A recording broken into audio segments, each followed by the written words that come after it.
صحابہ کرام نے عرض کی یا رسول اللہ صلی اللہ علیہ وسلم نماز کی بھی چوری ہوتی ہے؟ تو اللہ کے نبی صلی اللہ علیہ وسلم نے فرمایا ہاں نماز کا بھی چور ہے، نماز کا بھی چور ہے۔ حضور کیا مطلب؟ فرمایا جو بندہ رکوع اور سجود پورا نہیں نہ کرتا وہ نماز کی چوری کرتا ہے، اور چوروں میں سے برا چور ہے۔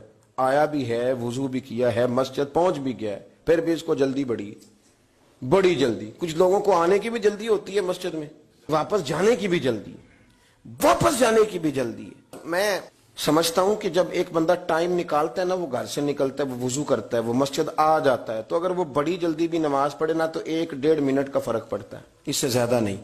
لیکن وہ 1-1.5 منٹ کے لیے ساری نماز ضائع کر بیٹھتا ہے۔ نبی رحمت سید عالم صلی اللہ تعالی علیہ وآلہ وسلم کے سامنے ایک صحابی نے نماز پڑھی تو حضور علیہ الصلوۃ والسلام سے آ کے سلام لی، تو اللہ کے نبی فرمانے لگے واپس جاؤ اور نماز دوبارہ پڑھ۔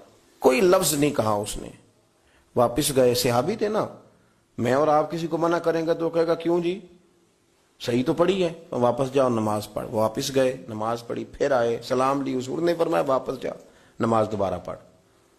واپس گئے، پھر نماز پڑھی، تیسری دفعہ آئے تو حضور نے فرمایا نماز واپس کر، تو ہاتھ باندھ دیے۔ یہ جملہ اہل معرفت کے لیے ہے، وہ خوب سمجھیں گے۔ عرض کی سونیا مجھے تو پڑھنی نہیں آتی، محبوبہ مجھے سکھائی دیں، میری مدد ہی کر دیں۔ حضور پڑھنی نہیں آتی، بتائیں کیسے پڑھنی ہے؟ تو نبی کریم علیہ السلام نے فرمایا جب وضو کر تو اطمینان کے ساتھ کر، اور فرمایا جب رکوع کر تو پھر اطمینان کے ساتھ کر، اور فرمایا جب سجدہ کر تو پھر اطمینان کے ساتھ کر، اور جب اتحیات میں بیٹھ تشہد پڑھ، دعائیں پڑھ، درود پڑھ تو پھر ذرا اطمینان کے ساتھ پڑھ، ذرا سکون کے ساتھ نماز پڑھ۔ گویا حضور بتا رہے ہیں کہ جب تم اطمینان کے ساتھ پڑھو گے تو پھر عرش کا مالک بھی اجر بھی جھولی بھر کے عطا فرمائے۔ جلدی بڑی۔ اور میں نے تو 2-4-5 جو میرے پیار والے سنگی ہیں ان کے ساتھ نماز پڑھ کے دیکھی ہے، تو میں نہیں پہنچ سکا ان کے ساتھ۔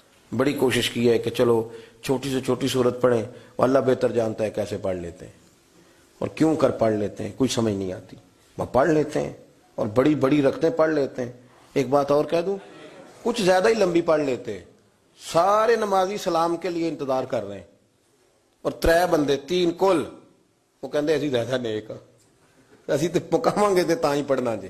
او خدا کے بندو یاد رکھو، جب لوگ انتظار کر رہے ہوں تو نماز مختصر ادا کرنے کا حکم ہے، اور اگر آپ کا شوق ہے، آپ ارادہ رکھتے ہیں، آپ میں چاہت ہے کہ میں نے نوافل زیادہ پڑھنے ہیں، تو مسجد کے سین میں بھی جگہ ہوتی ہے، بیسمنٹ میں بھی جگہ ہوتی ہے، آپ نے سارے لوگ لائن میں لگا دیے اور سب سے اگلی صف میں نماز پڑھ رہے ہیں، تو اس سے تو کئی خطرات پیدا ہوتے ہیں کہ شاید یہ سب سے بھلا نمازی ہے۔ کئی بندے پریشان ہو جاتے ہیں کہ یہ تو زیادہ نیک نکل آیا ہے۔ تو آپ تھوڑا دیکھیں، غور کریں، چیزوں کو اعتدال میں رکھیں، معتدل رہ کے آپ کام کریں۔ ایک دوست نے مجھے ایک دفعہ کہا جی سلام جلدی شروع ہو جائے، میں ابھی نماز پڑھ رہا ہوتا ہوں، تو میں نے کہا آپ کے ساتھ اور کتنے لوگ ہوتے؟ کہتے 2 اور بھی تھے۔ میں کہ مسجد کل نمازی کتنے ہوندے؟ کہنے لگا جی نمازی تو بہت ہی زیادہ ہیں۔ تو میں نے کہا آپ 3 کو دیکھیں گے، باقی سب کو دیکھیں، اور مجھے اس بندے کی بھی فکر ہے جو بیچارہ لئیے سے چل کے آیا ہوا ہے، اس کو واپس لوٹنا ہے، اس نے کوئی بات بھی کرنی ہے، کوئی تھوڑا سا چلے حسب توفیق ہم نے کھانا بھی پیش کرنا ہے۔ چیزوں کو اعتدال میں رکھیں، ہر معاملے میں جلد بازی ہے، تھوڑا اطمینان کریں، تھوڑا سکون میں رہیں، تھوڑا اپنی طبیعت کو ٹھنڈا کریں، تھوڑا پیار کریں۔ اور پھر ایک اور مسئلہ ہے، آپ جب کسی کے ساتھ میل ملاپ کرتے ہیں تو بھی جلدی ہوتی ہے، کہتے ہیں یہ فٹافٹ میری طبیعت سے سیٹ ہو جائے، جو میں کہہ رہا ہوں فٹافٹ مان جائے۔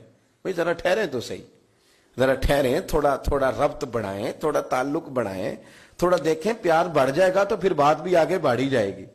لیکن آپ نے تو جلدی کر دی، آپ نے 1 منٹ ہی نہیں لگایا، اور جلدی سے آپ نے سارے معاملات خود بخود ہی طے کر لیے۔ اطمینان، سکون، وقار، یہ آپ کو